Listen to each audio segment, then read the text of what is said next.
Hi friends, in today's topic we'll discuss about the throat. It means pharynx and larynx. तो हम pharynx को start करते हैं। तो हम जानते हैं कि pharynx को हम थ्रोट भी बोल सकते हैं। थ्रोट थ्रोट का काम क्या होता है? It carry the food from oral cavity to oesophagus. इसका क्या होता है कि ये फूड पार्टिकल्स को कैरी करता है ओरल कैविटी से एसोफेगस मतलब लोअर पार्ट ऑफ स्टमक तक कैरी करता है। ये क्या होता है? It is muscular in structure, muscular structure का बना होता है। It is 30 centimetre long. Tonsil are located in pharynx area. क्या होता है? सबसे मेन इंपॉर्टेंट क्या है कि जो हमारे टॉन्सिल्स होते हैं वो फेरिंग्स के एरिया में लोकेट होते हैं।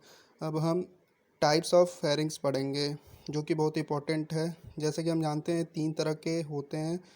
पहला होता है नेसोफेरिंग्स, ओरोफेरिंग्स, लैरेंजोफेरिंग्स। ये 3 तरह के होते हैं फेरिंग्स के टाइप। अब इसका नाम क्यों नेसोफेरिंग्स रखा गया है? इसका नाम इसलिए नेसोफेरिंग्स लिखा गया क्योंकि ये नेज़ल कैविटी के पीछे होता है, मतलब नोज़ के पीछे होता है। तो इसी से हमें पता चल जाए नेज़ल, नेज़ल मीन्स नेज़ो, इससे हम कोरिलेट कर लेंगे और इसे हम नेज़ोफेरिंग्स बोलेंगे। ये ऐसा रूट होता है जिसमें केवल एयर का फ्लो मतलब मूवमेंट होती है। दूसरे पे आते हैं ओरल कैविटी। ओरल कैविटी उसके पीछे का जो पार्ट होता है मतलब माउथ का, तो उसे हम क्या बोलेंगे? ओरोफेरिंग्स बोलेंगे। ओरोफेरिंग्स क्यों? क्योंकि वो बिहाइंड द माउथ होता है। अब तीसरा जो आता है उसको बोलते हैं लेरेंजोफेरिंग्स। लेरेंजोफेरिंग्स इसलिए बोलते हैं क्योंकि ये लेरिंग्स के पीछे का पार्ट होता है, इसलिए हम लेरेंजोफेरिंग्स बोलते हैं। और लेरेंजोफेरिंग्स का मेन इंपॉर्टेंट फंक्शन क्या होता है? These are the passages for food and air both. Laryngopharynx एक ऐसा पार्ट है फेरिंग्स का जिसमें फूड और एयर दोनों का मूवमेंट होता है। अब आते हैं हम नेसोफेरिंग्स पे। एक और इम्पॉर्टेंट बात, जब हम कोई भी फूड पार्टिकल्स लेते हैं तो ये ओरल कैविटी के तहत लेते हैं तो हमारा क्या होता है, यहाँ पे मैंने बताया था फर्स्ट वीडियो में, यहाँ पे सॉफ्ट पैलेट और हार्ड पैलेट होते हैं। हार्ड पैलेट क्या होते हैं? आगे होते हैं, सॉफ्ट पैलेट पीछे होते हैं। तो जब हम फूड लेते हैं तो ये क्या होता है, जो पैलेट होता है वो ऊपर सट जाता है। मतलब क्या, इसलिए ये सट जाता है क्योंकि स्वेलिंग होती है ऑफ फूड। तो इससे क्या होता है कि फूड पार्टिकल्स हमारे नेज़ल कैविटी में नहीं जाते। ये सबसे इम्पोर्टेंट फंक्शन है नेज़ोफेरिंग्स का। ओरोफेरिंग्स क्या होता है? स्ट्रेटिफाइड स्क्वेमस एपिथेलियम से मिलके बना होता है। नेक्स्ट टॉपिक क्या है? लैरिंग्स।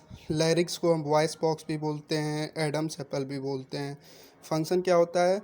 It route the air and food particles in proper channel. ये क्या करता है? एयर और फूड को एक डायरेक्शन देता है, मतलब रूट प्रोवाइड कराता है।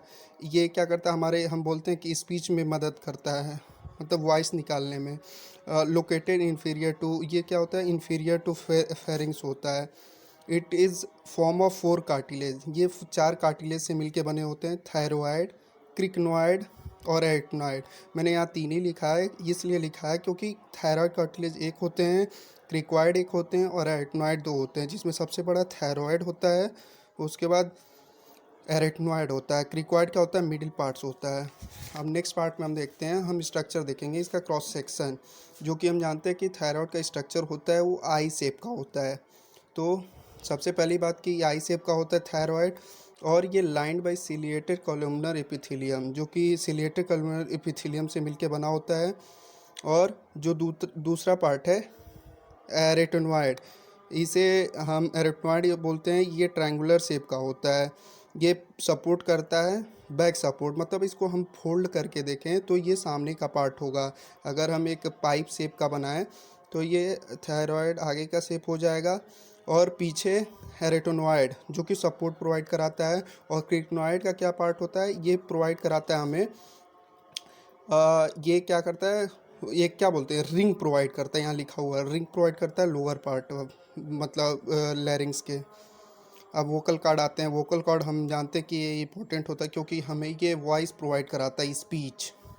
तो वोकल कार्ड में हम सबसे पहले आते हैं, ये थायरॉयड कार्टिलेज के बना होता है, और उसके अंदर हम इपिग्लॉटिस पाते हैं।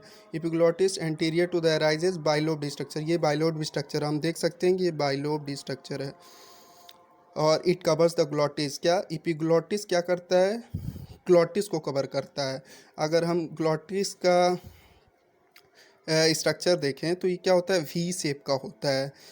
वी शेप के होने के कारण क्या होता है, इसके पीछे एक मैकेनिज़्म है, उसको मैं आगे समझाऊंगा। तो सबसे पहले बात करें, ये वोकल कॉर्ड है और ये इलास्टिक फाइबर का बना होता है। इलास्टिक फाइबर का बना होता है, ये क्लियर हो गया। फिर हम आते हैं टॉपिक पे, मैकेनिज़्म ऑफ वोकल कॉर्ड। अगर मान लेते हैं इनहेलेशन हो रही है तो वोकल कॉर्ड क्या होगा, रिलैक्स होगा। रिलैक्स होगा तो ये जो वी शेप है ये इधर की आएगी और ये इधर होगी, तो ग्लॉटिस क्या हो जाएगा, वाइड हो जाएगा। ये जो एरिया होती है वी शेप वाली, इसी को हम ग्लॉटिस बोलते हैं। तो इससे क्या होगा, ये वाइड हो जाएगी। अगर हम एक्सलेशन की बात करें तो वोकल कॉर्ड कम्स क्लोजर, मतलब ये क्लोज हो जाती है और वाइब्रेशंस होती है। अगर ये दोनों क्लोज होगी तो वाइब्रेशन होगी, तो वाइब्रेशन होगी तो साउंड जनरेशन होगी। तो हम जानते हैं वोकल कॉर्ड का इंपॉर्टेंट फंक्शन क्या होता है, मतलब साउंड जनरेशन, स्पीच सबसे इंपॉर्टेंट। हम सबसे पहले पढ़े हैं कि वोकल कॉर्ड लैरिंग्स का इंपॉर्टेंट फंक्शन होता है स्पीच। तो इनहेलेशन में क्यों नहीं हो रहा है, क्योंकि ये जो ग्लॉटिस है ये जो रिलैक्स मोड में चला जा रहा है, तो ये वाइड हो जा रहा है। और एक्सलेशन में क्या हो रहा है, दोनों पास में जा रहे हैं, तो इसलिए यहाँ पे क्या हो रहा है, वाइब्रेशन जनरेट हो रहा है। और जब वाइब्रेशन जनरेट होगा तो साउंड प्रोड्यूस होगा। तो ये स्ट्रक्चर था ग्लॉटिस ऑफ, मतलब ग्लॉटिस का cross section of vocal cord. Thank you.